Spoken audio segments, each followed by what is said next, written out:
Welcome back to Roundhay Park in Leeds, where the English National Cross Country Championships continues. The senior women's field about to get underway. The 66th time the senior women, the best from England, have raced over the country. The distance, 8 kilometres, 5 miles that is, and it's the longest race they will have run ever in these championships. Away they go then, spread over some 150 yards of the start in Roundhay Park. Still the sunshine pours down upon these fields, welcomed by everybody present, including the thousands of spectators. The reigning champion in this field, incidentally, Andrea Whitcomb of the Parkside Club, who have actually had the last 3 individual winners in this event, and they have a very, very strong representation once more on this occasion. 2 Parkside athletes already to the fore there as they pass in front of the mansion in Roundhay Park. Nearest the camera there, that is Andrea Whitcomb, the reigning champion in the yellow.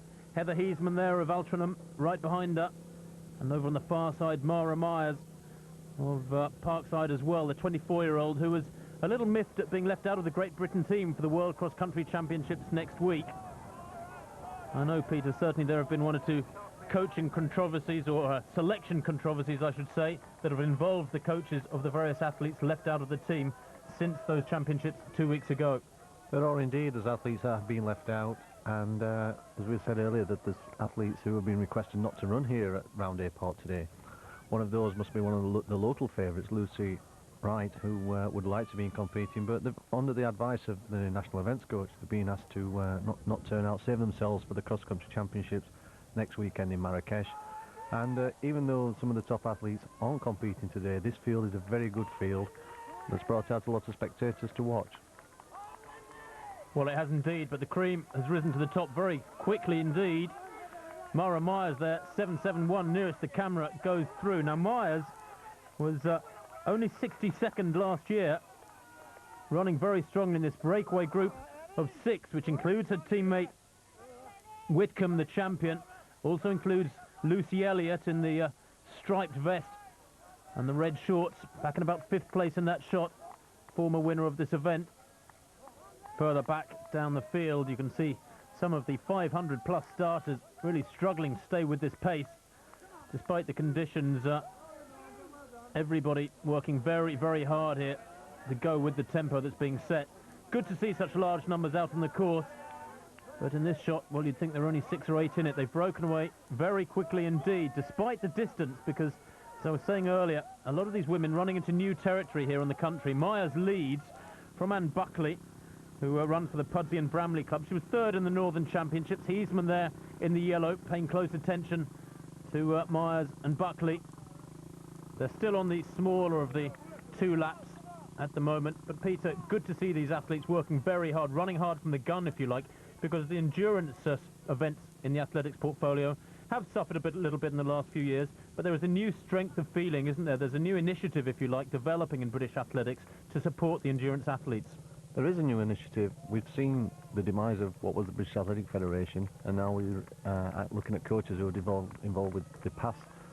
And we're looking at the endurance events, both men's and women, and this is what we need to see. And hopefully the development of these athletes will bring us championship medals again, with it being a very busy year coming up. But what we have to look at the moment is the cross-country season, is the national event today, and obviously looking towards next week and hopefully bringing some medals home from the World Cross. Well, one athlete that is the travelling reserve, or non-travelling reserve, I should say, just moving to the fore there, uphill 60 for the first time. Tara Kazicki of the Charnwood Club up near Loughborough in Leicestershire, in the blue shorts and green top. They're pressing on hard here, and it's broken up that little group of half a dozen. They've completed 1 lap, the bigger lap of the 2 to come yet. But Kazicki and Myers and Heasman all working hard there to get away from the rest on one of these flatter sections of the course, which only a few days ago was far wetter than it is here. Lucy Elliott to the right there, wearing 901, has been plagued with hip problems all winter, and she's only just beginning to come back into some form. She'll be delighted with this run already. Andrea Whitcomb, you can hear the support from the crowd for her.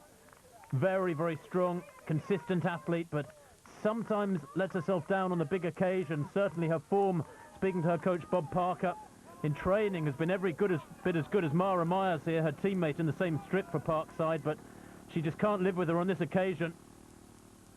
And both Myers and Krasicki, they're testing Lucy Elliott in third.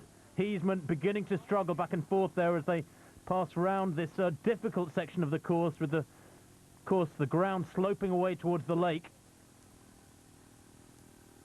All these athletes, though, Peter, are of the sort of level, aren't they, who need encouragement, need to get international racing experience. And maybe there aren't enough of these athletes from the top 10 or 15 in the race who actually have the opportunity to run abroad against top competition. A lot of the athletes who are racing today have run the county championships before this event, and they need to run these type of races, get involved in this kind of competition, and hopefully from this get into bigger races on the continent, and you know, hopefully pick up money abroad, which is a gauge to how well they will do in the summer. Well, a definite breakaway now from these three. Heisman back in fourth place, isolated. Myers still doing most of the attacking here.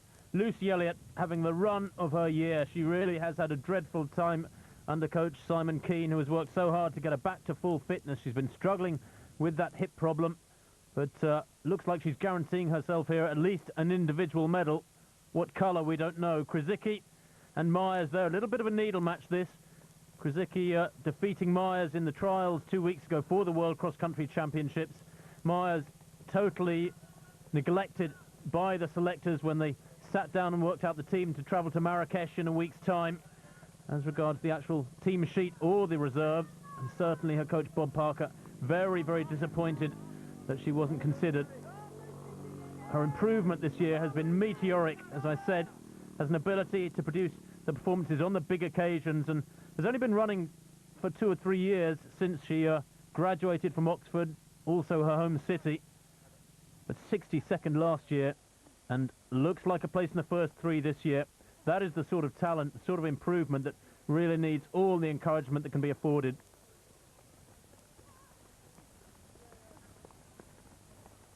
One or two athletes struggling on the downslope there for the last time, but coming to Hill 60 for the final time. Some of the athletes slightly further back down the field, obviously dreading this one. Myers has broken away. Lucy Elliott in second place, trying very hard to go with her, but Myers striding out strongly here, absolutely full of running. She must be so frustrated to see 1 or 2 names on that British team sheet that she's defeated on a number of occasions this winter. And Hill 60 before her, just a few hundred yards on the flat at the top of the hill before the run into the finish. But Myers looks as though she's heading for her first ever English national cross-country title. Parkside AC, that North London club who have dominated women's running in many ways over the last few years, certainly have dominated the destination of this title for the last 3 years. Look like they're going to make it 4 in a row here, as Myers, with every stride, with the crowds giving a good support on this run-in, pulls further and further away from Lucy Elliott. Well, Myers certainly stepping up a couple of rungs on the ladder, really, as regards the way people perceive her from now on.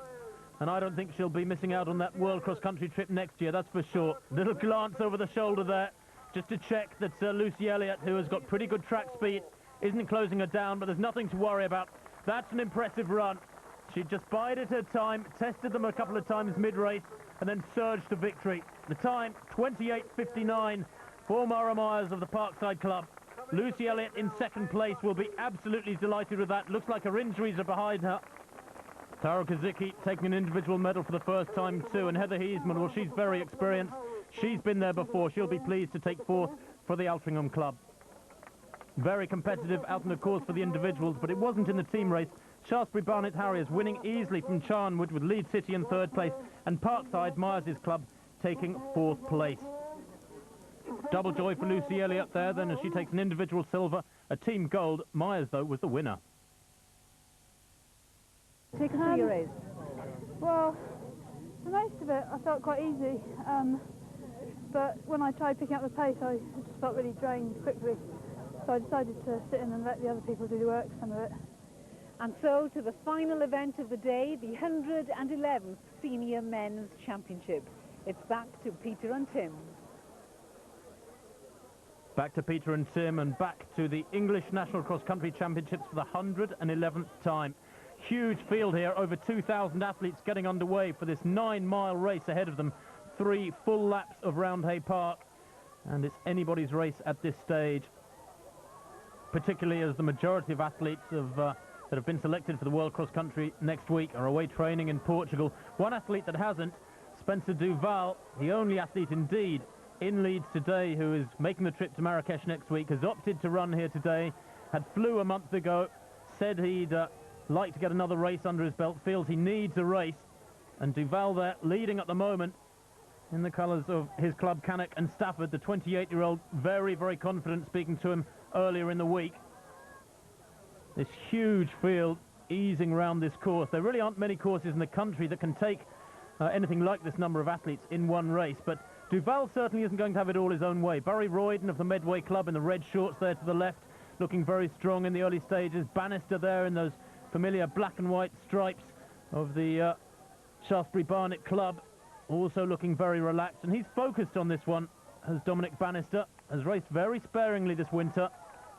Duval, who's been forced to race sparingly, racing here under controversial circumstances, Peter.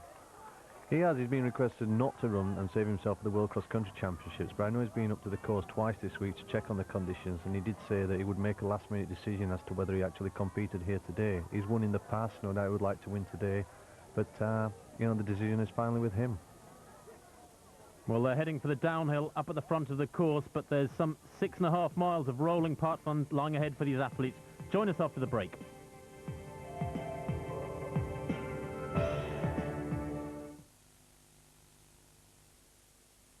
Majesty's service. Football. England shaken and stirred. Reshuffle for a rendezvous with Portugal. Plus, FA Cup semi-final action. Rugby. England confront Ireland in the Five Nations Championship. Witness the Thunderball. West Indies v England one-day internationals. Superbikes. The living daylights. Move in on Donington. And your seat is reserved for an Easter weekend of football. April. To your eyes only on Sky Sports. David Masterman is a marine biologist. He gained his PhD at Southampton University before moving to the Orkneys to monitor the seal population. Of course, David doesn't know this yet because he's only 5. But when he does, our pensions and investments will be flexible enough to adapt whatever path he chooses. Clerical Medical, the choice of the professional.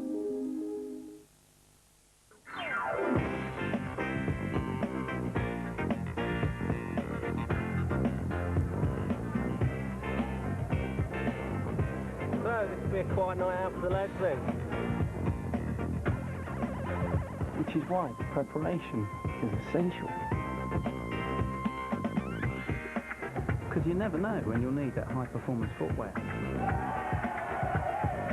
Never ask them what sign now. You know the answer. Get lost. Deal. Won't matter in the morning. For at least 2 seconds.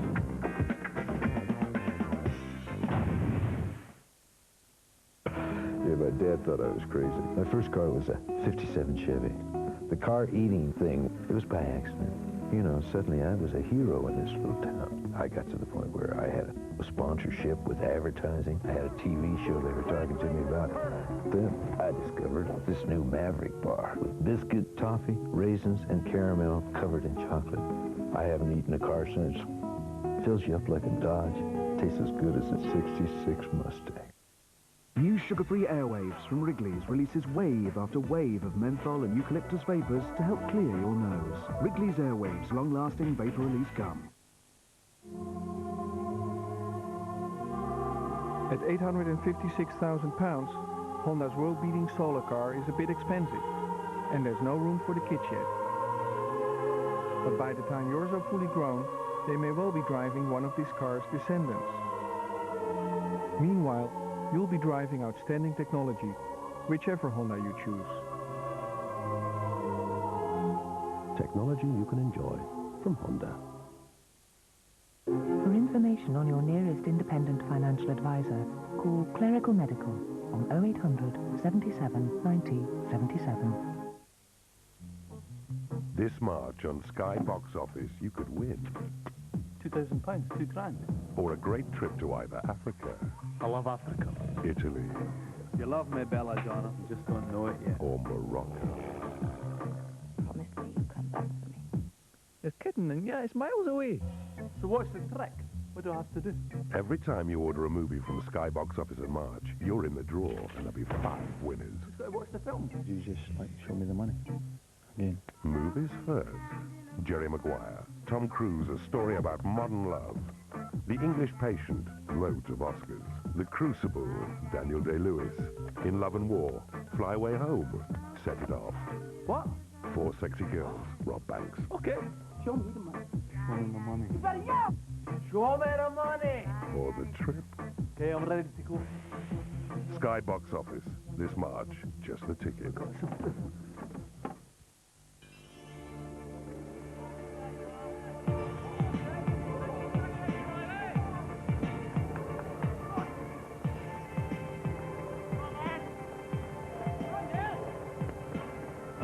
Welcome back to Leeds, Roundhay Park, the setting as these athletes amongst this field of over 2,000 stream round the course. One of the hillier sections, this over at the far end on this 3-lap course. They're still on the first lap. Dominic Bannister at the front now for Shaftesbury Barnet Harriers. Spencer Duval, the pre-race favourite, right beside him as they head up Hill 60 for the first time. A very, very testing climb, that. Barry Royden for Medway, coping with it well, has the strength of a marathon man. Bannister, the physiotherapist from County Durham, has raced very sparingly this year, concentrating on the summer season, so he says. Doesn't plan, didn't even try to make the World Cross Country team in the trials a couple of weeks ago. But Peter, certainly the 10,000 metre event is one that we're particularly weak at in depth in the UK. We're so used to the dominance of the African nations, the Ethiopians, the Kenyans going out there and winning all the world records and getting the medals at all the major championships. But we have to look at the Portuguese, the Spanish, and a lot of the problem can be down to finance. Well, money is one issue. The other is where this event sits in the calendar. One man with a very strong opinion is with unharried mare now, David Powell, an enthusiastic runner himself. It's a great afternoon's racing, but you think it could be even better. Yes, it's sad my colleagues aren't here. I suspect the reason they're not here is because we don't have the real cream of English cross-country runners. The reason we don't is because it's a week before the World Championships. If the event was moved 2 weeks before the World Championships, the best English runners would be here. What needs to happen is move the date, ensure the best runners are here, and that will allow the county standard runners, the club runners who are taking part, the privilege of competing against the very best in their sport. I would say cancel the World Trial, put this event 3 weeks before the World Championships, ensure all the best runners from Great Britain take part in the English National as a trial. I suspect cross-border politics won't allow it. It's the only way to restore this event to the great event it used to be. Cross-border politics or not, of course, because this is the English National, maybe this distance wouldn't be received well by those trying to get in the World Cross Country team. It's 9 miles, remember, and mid-race now, Dominic Bannister is the man who's broken away from that pack. Maybe it was getting all too cosy, as there were 6 or 8 of them together throughout the first lap. But Bannister, the 29-year-old, has really thrown the gauntlet down here, and Spencer Duval back in second place. Must be shocked by the venom in this attack, really. Certainly Bannister is a big, powerful man, covers the ground very, very smoothly. I just wonder how well he'll convert this strength onto the track, because that is his objective. Whatever his objective is in a few weeks' time, he's certainly fulfilling all the targets he set himself out for today, because the gap is growing enormously. Duval goes through in second place, Royden right behind him, and then even further back to the athletes in this third group. They're working hard. One of the Hudsmith brothers goes through, in fact both the Hudsmiths, Ian and Mark, with Pugsley in 6th place. And there's always going to be one athlete who will revel in these sorts of conditions, and on this occasion it's Bannister's turn. Great to see. He's never won the National before, is a former Southern Counties champion, but this will certainly be the biggest win of his career if he continues in this way. Crossing just about the only muddy part of the course there, Dominic Bannister, looking very, very comfortable indeed. But Peter, an athlete of his calibre, what do you see as the principal 2 or 3 ways in which he could be helped towards international stardom? I think it's a matter of looking what his plans are for the future, for the track, and seeing in what way it can be helped, whether it's warm weather training or what other finances can be made to make him a contender to take on the Africans. Well, Royden is in second place. They're some way down, though. Most of Hill 60 between Bannister and Royden. They're in first and second. Duval going backwards now. He's in fifth with just one of the Hudsmiths there behind him. And certainly Duval seems to have thrown the towel in and is easing off. Quite the contrary for Bannister, though, up at front. He is, of course, as I said, a physiotherapist, a full-time worker. And that is a significant handicap in the climate of international athletics nowadays.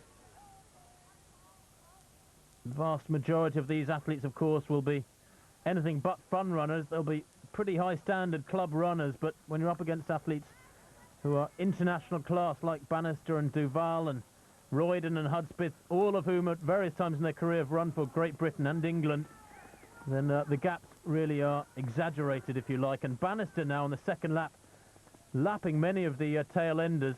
One of the nice things about this event, one of the features, if you like, that attracts so many people to it, is that the joggers right up to the world-class men could rub shoulders with each other, and you so often in that sort of situation get encouragement from the men going past. Bannister will be soaking up this atmosphere.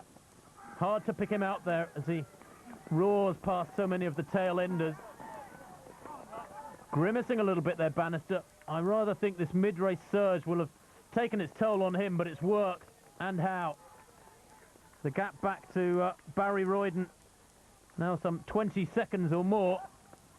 There's Royden, has dipped his toe into the marathon waters a couple of years ago in the London Marathon, didn't really like it that much, and is now concentrating on the Leicester's distances, 10 miles and half marathon on the road, but that strength standing him in very good stead in this sort of company. You can see the contrast in standards, but all these men enjoying a day out. And team points, of course, absolutely vital. Many of these men will have been running the national cross-country for many, many years. They know their rivals will be very close to them in this race, and they'll be watching men around them. Bannister, oblivious to those little battles going on further back down the field as he threads his way through here. Have you ever been in this sort of situation, Peter? I haven't, no, but I must say this is a very brave front-running effort by Dominic Bannister when other athletes may have chose to sit in the pack and wait just before Hill 60 to make the mark. But very brave running. He's destroyed what has been a very good field. Barry Royden in behind him. But as you said earlier, he can use these other athletes as markers to pick his way through there and carry on the momentum. But a very, very good performance by Dominic. Well, was hoping to do the European 10,000 metre challenge in April before jetting off to Boulder towards the end of the month, but wasn't selected for that British squad of 5 going down to Portugal for that 10,000 metre race, and will now have to set his sights on the summer season when he gets back from altitude training. And that, of course, one of the principal weapons, if you like, of top distance runners nowadays when they come back into the racing season, is the advantage of training at altitude where the air is thin and you're training with a handicap all the time. Bannister will have taken special time off and will be losing money to go to altitude, and the sort of athletes that, as we've pointed out, really could benefit so much from financial assistance. When we talk about the dominance of the African nations, you can't imagine many of the Africans actually putting in a full-time job and also preparing for what will be a very arduous coming season. But that's the difference between the sport in this country and the sport abroad, and we have to look at, this is one of the areas that we do have to look at in helping our athletes to get to the very top. Well, Dominic Bannister certainly heading for the top of the results sheet today. A phenomenal run from the Shaftesbury Barnet Harrier. Lives up in the northeast, coached by Lindsay Dunn, and he heads off Hill 60 on the final lap now towards the finish line, only about 400 yards away.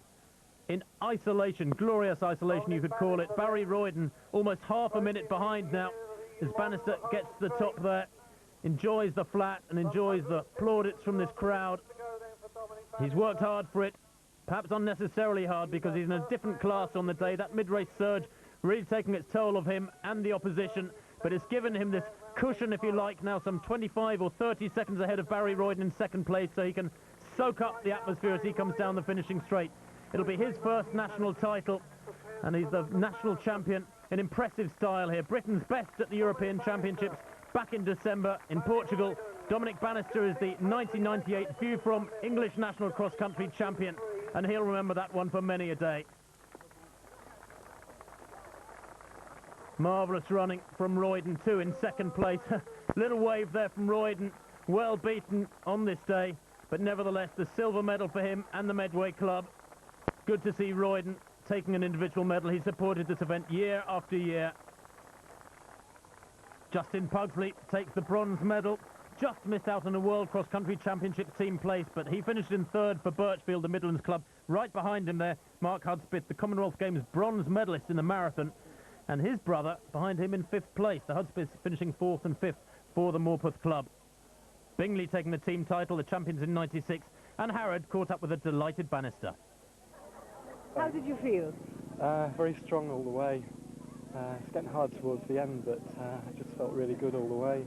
And so when I started to push it on a little bit, I didn't really stick it in that hard, and I seemed to get a gap. So after that, I just gradually increased the pace and tried to move away steadily, because it's actually a very long race compared to what we used to running. I mean, it's probably twice as far as Marrakesh next week, so it's a totally different kind of event. And for me, at this time of year, I thought it would be a good test of strength, because that's the way my training's been going. Not really been gearing myself up for speed at the moment. Peter, you've been busy all afternoon in the commentary box, but you must have enjoyed it. I've had a great day today. There's been some excellent performances. We've been blessed with the weather, blessed with the conditions, and blessed with some excellent performances throughout the whole range of age groups. And the climax of the day being Dominic Bannister winning so comfortably in the men's event. Absolutely, yes, it has been a great afternoon of racing here at Roundhay Park in Leeds. We hope you've enjoyed the programme. From the view from English National Cross Country Championships, goodbye.